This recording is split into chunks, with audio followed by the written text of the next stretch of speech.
Welcome back to Bold Faith Bible as we continue our study in the book of Galatians. We're picking up in chapter 5, verses 22 through 26, more famously known as the fruit of the Spirit. Remember last week, we just covered the previous section, which covered the fruit of the flesh, which was a list of markers, a list of things that give evidence that we are not walking by the Spirit, but rather we're walking by the flesh. In this passage, we are going to see the fruit of the Spirit. If we have the Spirit within us, living, dwelling, and changing us, these are the types of things, or rather, more accurately, this thing. The fruit is singular. It is one thing. It's not a series of things. This one thing that is evidenced by all these descriptors are going to be something that is happening in our life. It's going to be evident to all. Remember, as I said, backing up to verse 16, the command is, "But I say, walk by the Spirit, and you will not carry out the desire of the flesh." The command is to walk in the Spirit. The command is not to do love, joy, peace, patience, and so on.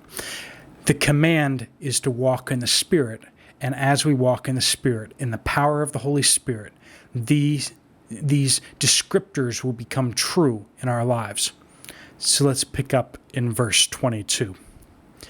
But the fruit, and once again, that is singular in the Greek. But the fruit of the Spirit is, notice it doesn't say are, is love, joy, peace, patience, kindness, goodness, faithfulness, gentleness, self-control. Against such things there is no law. Things is plural here. That shows that these descriptors are plural, but the fruit is singular. Using the example of, imagine you're walking through the forest, and I've had this happen to me when I'm out backpacking. I come upon a tree, and I wonder what kind of a tree it is, and I saw some apples on it. What type of a tree is that? Well, you wouldn't want to ask me the question of, well, how nice were the apples? How many apples were on the tree? You would say if there was one apple on the tree, no matter how gnarly and beat up it is, it would be an apple tree. And in the same way, if we have the fruit of the Spirit in our lives evidenced, it gives evidence that the Holy Spirit is within us. And what is that fruit? It is marked by all of these descriptors, or all of these things, love and joy. What happens if we have some of these descriptors? Well, it might be a different kind of fruit, right? It could be the fruit of self-promotion.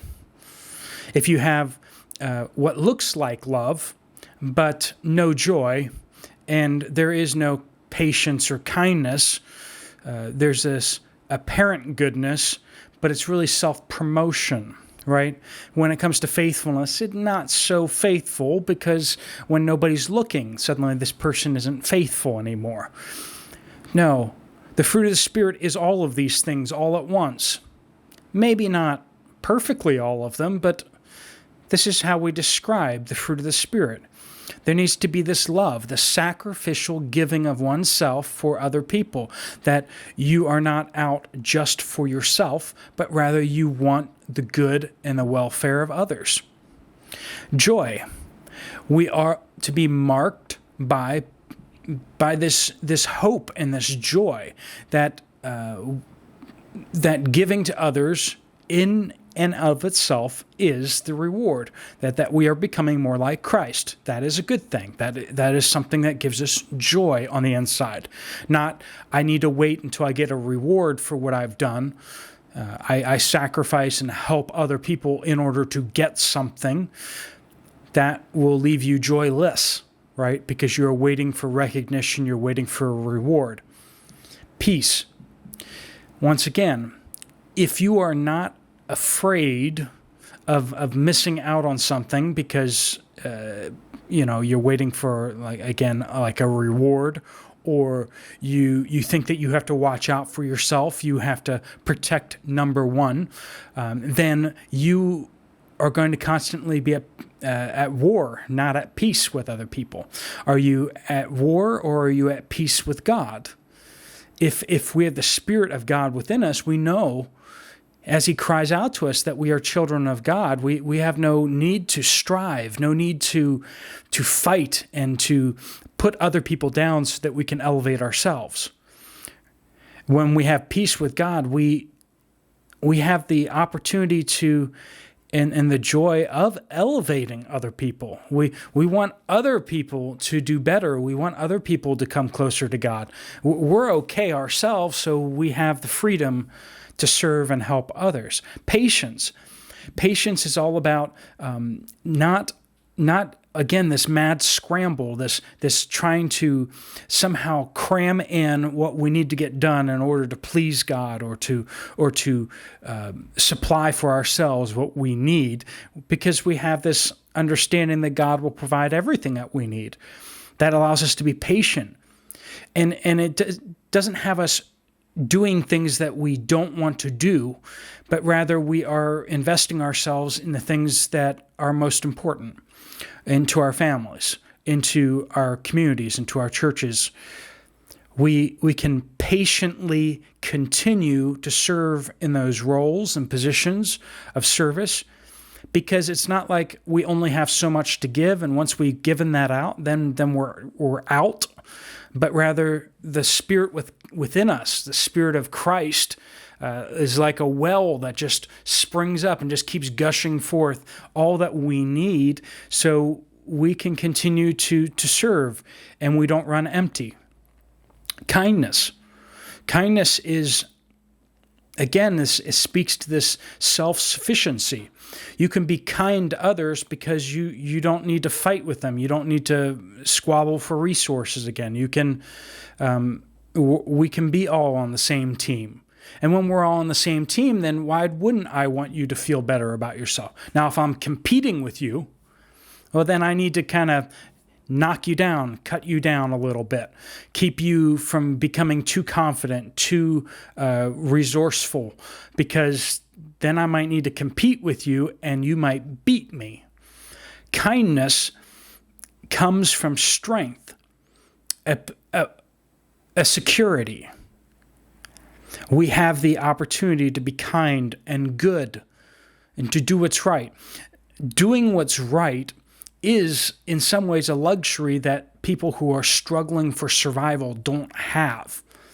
Now, I understand, in every situation we ought to do what is right. But hear what I'm saying. When we are struggling for survival, we are tempted to steal.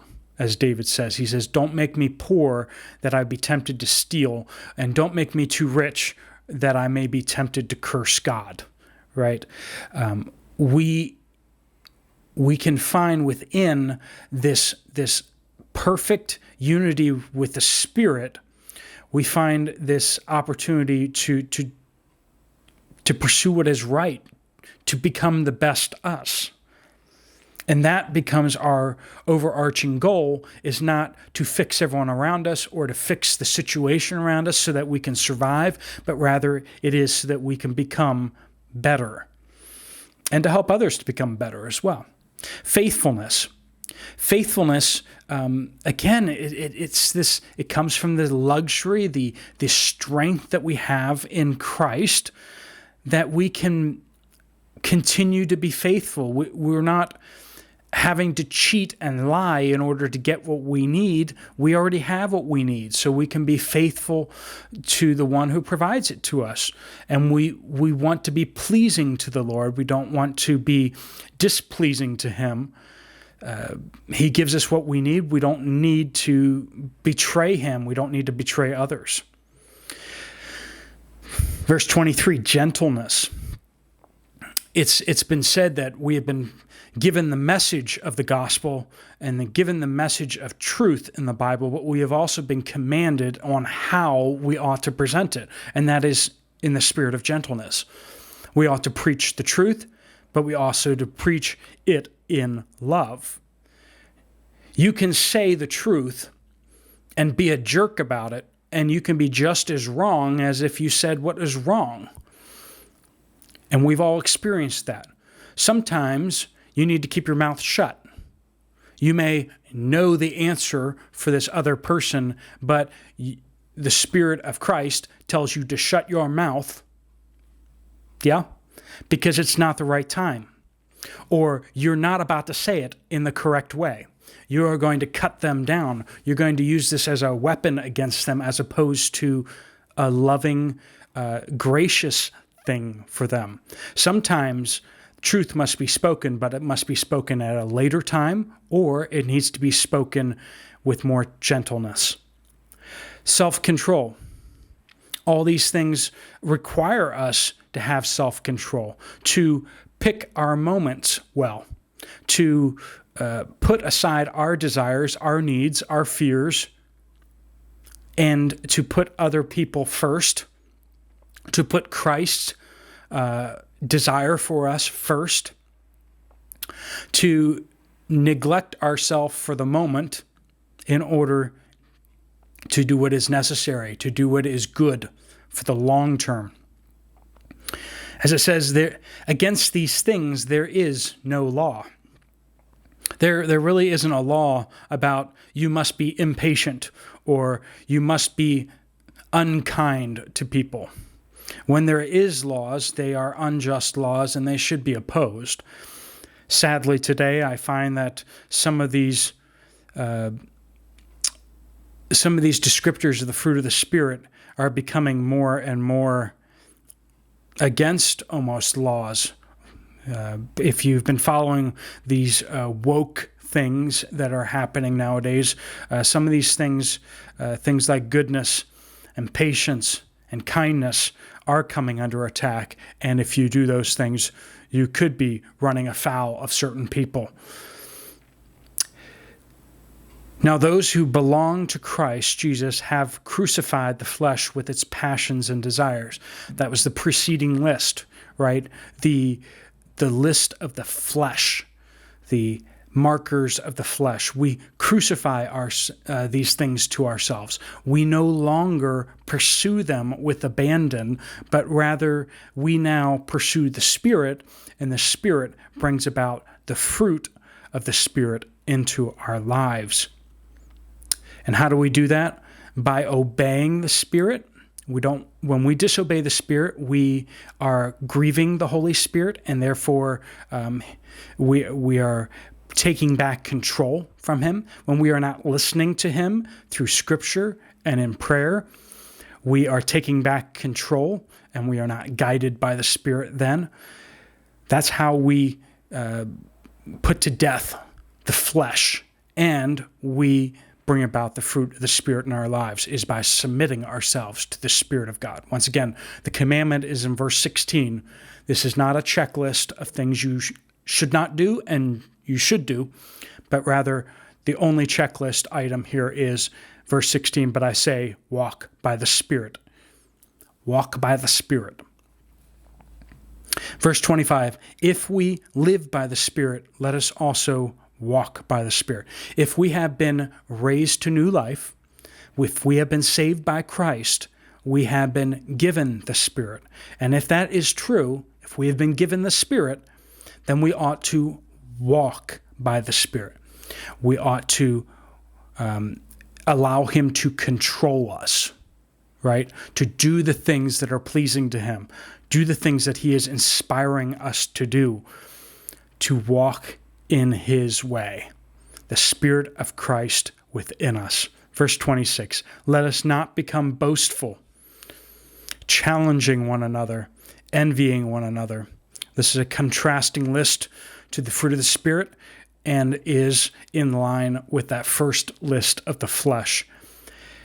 Whenever we see a gathering of Christians together, we should ask ourselves, is this congregation, is this group marked by the fruit of the Spirit or by the fruit of the flesh?